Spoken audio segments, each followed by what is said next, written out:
Við erum sæl og blessuð, við erum hérna komin í þriðja sessjónu okkar, þriðja viðtalið okkar og í dag erum við með Thelmu sem leikur Ágústu og ég heiti Aron og ég kvikmyndatökumaðurinn. Þetta svolítið kjánalegt. Hvenær byrjaði áhuginn þinn á leiklist? Þegar ég fór í leynileikhúsið sem er fyrirtæki sem Agnar Jón á sem svona leiklistarnámskeið fyrir börn og ég byrjaði þar eitthvað í kringum 12 ára.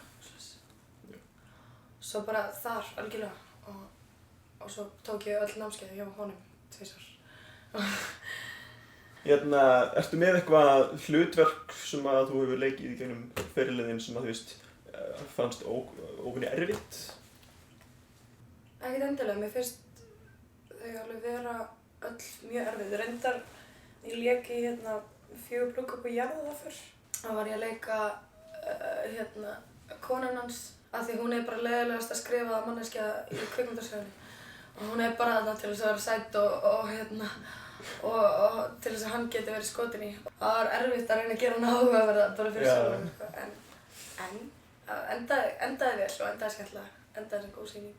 En einhver svona skemmtilegu karakter sem að uppáhaldi hjá þér? Mér þykir rosa vænt Elsu.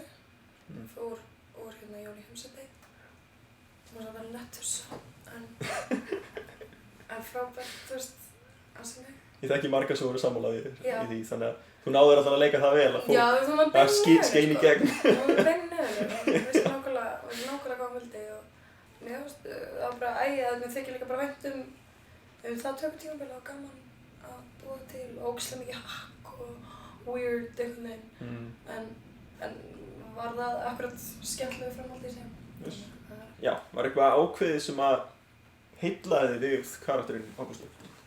Tóni sendi mér handritið og sagði þú myndi lesa þetta og svolítið pæla í bara þeim tveim sko, bæði Ágústu og Karín. Sagði svona eitthvað, en ég var samt búin að semi-hugsa annað hlutverkið fyrir þig, en pældi í því og segði mér hvað þig finnst. Og svo las ég handritið og ég var mjög spennt svona fyrir báðum, en alveg klárlega ég fann alveg fyrir bara einhverju rosa tengingu við hann og hann náttúrulega verið rosa svipaður á marga vegu sko. Já. Og ég alveg svona sá alveg fyrir mér að ég gæti tengt vel við hana og gert hana trúverðuga og skemmtilega. Og var eiginlega svolítið spenntari fyrir að gera hana. Sagði Tóna það og þá sagði hann að það hefði verið upprunalega pælingin sko. Já, þegar maður las handritið þá sá maður svolítið fyrir eins og hann skrifaði því. Já, það meikar svolítið. Og það var mjög skemmtilegt. Það var eiginlega svona, það var mjög áhugavert að vinna með það, þú veist, að vinna með karakter sem hafði mér þig í huga. Af því ég vildi líka alveg brjóta pínu á það. Þú veist, ég vildi pínu fá að kannski gera eitthvað annað heldur en hugmyndir hafi verið, bæta á það og meira til. Var einhver ný upplifun eða eitthvað nýtt sem þú lærðir við tökurnar á webcam? Ég lærði hvað hægt að gera ótrúlega mikið eða svona rétt á fólki í því. Hvað undirbúningi svona borgar sig. Já. Ég lærði það. Hvaða borgar sig að hafa góðan framleiðanda? Já. En þú veist, aðalega sko hvað hægt að gera ótrúlega hluti fyrir lill peninga. Já. Þú veist, aðalega bara einhvern veginn bara amazed, þú veist, að sjá útkomuna. Mér finnst hún geðveik. Það átti ekki budgetið hefta sig. Nei, þú veist, og það algjörlega eitthvað sem ég hef alltaf trúað á, sko. En kannski ekki síðan jafn vel í action, þú veist, fyrir hana. Nákvæmlega. Og það bara dröðlega cool. Yes. Já, ertu með einhverja uppáhalds senu? Sko, ég held ekki senan þar sem ég var að ná í Önnu út og ég sagði eitthvað vitlaust. Og það þurfti að taka upp 40 sinnum og ég man ekki eins og þessa setningu núna því ég blokkar það svo hart út. En það var eitthvað svona hljóðbreyting. Ég mátti ekki nota sveifluna sem ég var að nota og þetta voru útitökur fyrir ykkur. Og það var bara samviskubit og drasl. Ekstra kalt á þessu uppkvöldi. Það var skelfilegt. Ég skil ekki ennþá hvað það var sem ég var að gera. Þú veist, það var eitthvað svona, ég sagði það en ég átti að segja og það bara mátti ekki gerast, ég mátti líka með minn vildi ekki framkalla þetta svona, þetta var fáránlegt. Og ég skildi aldrei þegar Tony var eitthvað, segði þetta svona, ekki svona, og ég þetta er það sama, þú veist, 5 manns úti í kuldanum að bíða þetta og ég fucking nái að segja eitthvað sem ég skil ekki og ég og það var minnst uppáhalds textinn minn í myndina, því ég man ekki einu sinni hvað það er lengur. En uppáhaldslínan mín er ennþá áðan sá ég hulstriða mynd sem Thai girls with big dicks, núna langar mig í drunken noobs. Það er ennþá línan sem stendur ykkur. Mjög góð lína. Já. Ok, núna er talsverð nekt í þessari mynd. Var einhver sérstakur undirbúningur hjá þér fyrir það sinnur? Sko, nei, fyrir utan kannski að bara vera búin að vera í ballett síðan ég var 4 ára og svo leikhúsinu síðan 12 ára. Ég er rosa, það er búið að ala úr mér mest alla spírhærsli, sko. Aðalið fyrir mig kannski við þessa nekt, sko, þegar fólk spyr mig út í hana líka. Og það er kannski pínu svona hneykslast í mér og pæla, þú veist, hvað ég var eiginlega að spá, þú veist. Af hverju ég var eiginlega þessu. Að þá segi ég alltaf við þau að þetta er svona pínu prinsipmál fyrir mig, sko. Af því að mér finnst að brjóst, til dæmis, eiga að sjást annars staðar inn í klámyndum. Brjóst eiga að vera jafn eðlilegur hluti fyrir okkur eins og karlmannsbrjóst. Það er einhvers staðar á leiðinni þar sem hormónar kikka og klámiðnaðurinn og þetta verður rosalega sexualized og rosalega kynlífsera og rosalega, þú veist, við megum ekki sjá þetta nema þetta sé í klámynd einhvern veginn. Og það er fáránleg þróun og fáránleg pæling að brjóst séu bönnuð alls staðar nema það sé klám og það sé ógeðslegt og þú þurfur að vera 18 ára og þú veist, í einhverju sora, bara hvað meinarðu? Brjóst eru bara fallegasti hlutur í heimi og það er bara í góðu lagi að þú veist, sýna þau og akkurat að reyna að þú veist, breyta þessu, leyfa þeim að sjást annars staðar, leyfa þessu að vera bara það sem það er, sem þetta er losna við stigmað sem er myndast ykkur mjög. Algjörlega. Og þetta er svona svarið mitt við því þegar fólk hneykslast á mig, sko. Núna þarf ég að detta í einhverja nýja spurningar í hug. Skriptið er horfið. Þú ert að sjá viðtalið sem að hann og Ævar voru með, sko. Það var rosalegt. Það var svona 5 mínútur af þögn þar sem að vera hugsun spurningar. Tölum bara út í vorum að tala á það. Var eitthvað ákveðið sem að hjálpa þér að koma þér í karakterinn? Sko, já. Þegar ég fór í litun og fékk blátt hár. Sko, fyrir þetta var ég ekki búin að lita mér hárið í einhver 4 ára eða eitthvað. Svo fer ég í litun og við ákveðum að það myndi vera blátt og það myndi vera besta útkoman. Og ég man bara þegar ég sat í stólnum, sko. Og hún einhvern veginn var búin að setja allt í og svo var hún að þurrka hárið. Og ég bara, þetta er hann að koma. Þú veist, ég fann það bara. Þarna var hún einhvern veginn. Og það var mjög gaman. Af því að akkurat Akku var að mörgu öðru leyti mjög nálægt mér, sko. Þú veist, nema kannski akkurat þetta. Ég hefði aldrei farið og sest niður og látið lita mér hárblott. Þú veist, örugglega ekki. Þú veist, ekki nema einhverju major flippi. Þú veist, það hefði ekki verið, og þú veist, og ég er ekki, þú veist, ástæðan fyrir ég er að lita þetta úr og þú veist, komur aftur í basic er að ég er ekki típa sem nenni á mig að lita mér hárið á mánaðarfresti. Akku var það kannski, ekki ég. Þannig að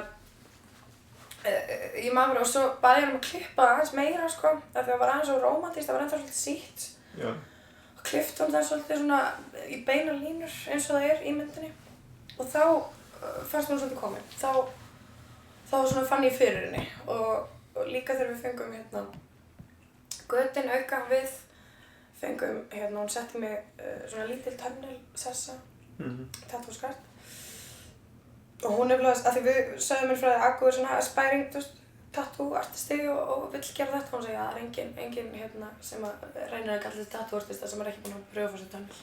Þú veist, það er alveg svona number 1 body modification, típar sem að vera að gera það. Þetta sé eitthvað sem þú ættir að stunda mikið í framtíðinni?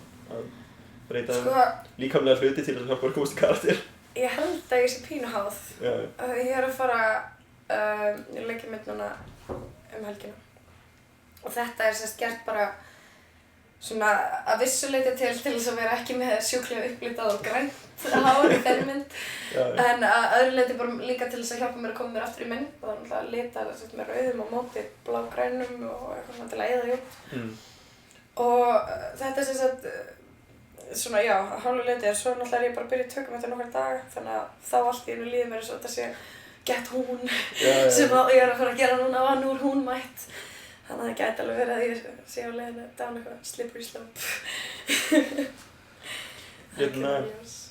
Hver voru svona fyrstu hugsanirnar eftir að þú last handritið? Svona var einhver viðbrögð sem þú fékkst svona típist tóni eða eitthvað svoleiðis kannski? Já, alveg.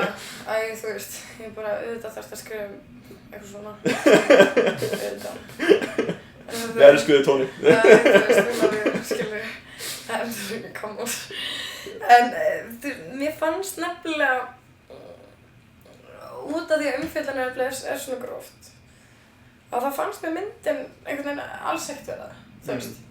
Það kom mér á óvart. Ég einhvern veginn var bara þegar ég var að byrja að lesa það var ég að, hvað er ég að fara, þú veist, hvert er þetta að fara? Og svo svona, ok, þú veist, þetta er rosa mikið bara svona mannleg saga. Já. Ég fíla það, þú veist, ég fíla að þetta er meira um fólkið í aðstæðunum heldur en aðstæðunar, skilur við. Þetta er ekki, aðstæðun bindur ekki söguna fram heldur hvernig fólkið þroskast í aðstæðum og þeirra tilfinningar og hvað kemur út af því.